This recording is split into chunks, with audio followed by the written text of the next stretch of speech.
Hello friends, मेरा नाम अमित सक्सेना। फिर मैं नया टॉपिक लेकर आया हूँ शेयर मार्केट के बारे में। शेयरों का संचालन, बैलेंस शीट में शेयर। विभिन्न प्रकार के शेयरों की चर्चा के साथ यह समझाना आवश्यक है कि वास्तव में ये किस प्रकार संचालित होते हैं। यदि किसी कंपनी की वार्षिक रिपोर्ट उठाकर देखें तो शेयर से जुड़े कई शब्द दिखाई देंगे। आइए इन शब्दों को समझने की कोशिश करते हैं। Share capital. बैलेंस शीट में इक्विटी शेयर देनदारी वाले कॉलम में दर्ज होते हैं, क्योंकि यह राशि कंपनी पर शेयरधारकों की देनदारी है। नियमितः कंपनी बंद होने की स्थिति में यह राशि शेयरधारकों को चुकता की जानी चाहिए। चूँकि यह राशि आय अथवा खर्च का हिस्सा नहीं है, अतः इसे हानि अथवा लाभ के खाते में नहीं दर्शाया जाता है। पब्लिक देनदारी खाते में शेयर कैपिटल के नाम से दर्ज की जाता है। Authorised share capital. Authorised share capital क्या है?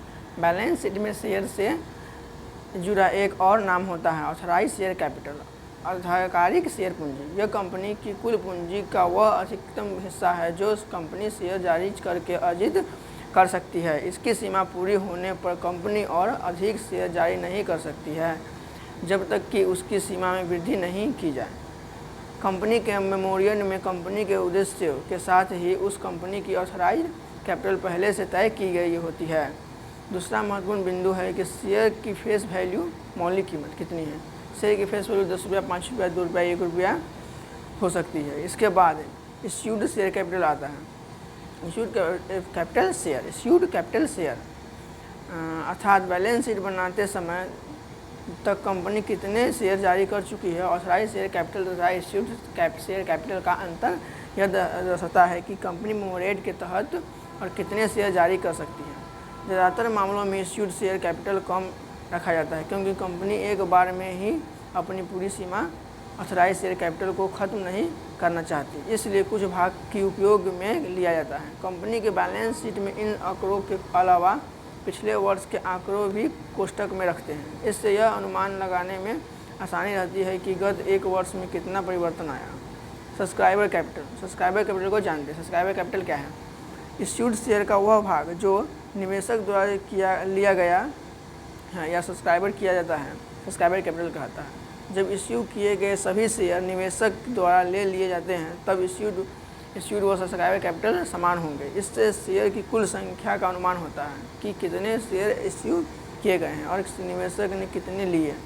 शेयर कैपिटल का अंतिम स्वरूप पेड अप शेयर कैपिटल होता है, अर्थात जारी किए गए शेयरों के तहत बैलेंस शीट बनाते समय तक कंपनी को कितने शेयर कैपिटल मिल चुकी है। बोनस व राइट शेयर। बोनस और राइट शेयर क्या है? बोनस और राइट शेयर जानते हैं। बैलेंस शीट में कंपनी द्वारा जारी किए गए बोनस शेयर की संख्या का उल्लेख होता है। इससे यह पता चलता है कि कंपनी के शेयर कैपिटल में कितना हिस्सा शेयर बेचकर अर्जित किया गया है तथा कितना हिस्सा निवेशकों को बोनस शेयर जारी करके शेयर कैपिटल में शामिल किया गया है। बोनस शेयर शेयरधारकों के मुफ्त में जारी किए जाते हैं। बोनस शेयर क्यों जारी किए जाते हैं? चलिए जानते हैं बोनस शेयर क्यों जारी किए जाते हैं। दरअसल बोनस शेयर का संबंध कैपिटलाइजेशन ऑफ रिजर्व है। इसका संबंध क्या है? कैपिटलाइजेशन ऑफ रिजर्व से होता है। इसलिए पहले हम कैपिटलाइजेशन ऑफ रिजर्व क्या है इसे समझते हैं। दरअसल जब कोई कंपनी अपने व्यवसाय के दौरान वित्तीय वर्ष में लाभ अर्जित करती है तब कंपनी नियमित खर्च निकालकर, देनदारियां निकालकर, लाभांश निकालकर बची हुई राशि भविष्य में विस्तार के लिए रिजर्व कर रखती है। साल दर साल इस कंपनी का अविरत लाभ इकट्ठा होकर रिजर्व के रूप में कंपनी के पास रहता है।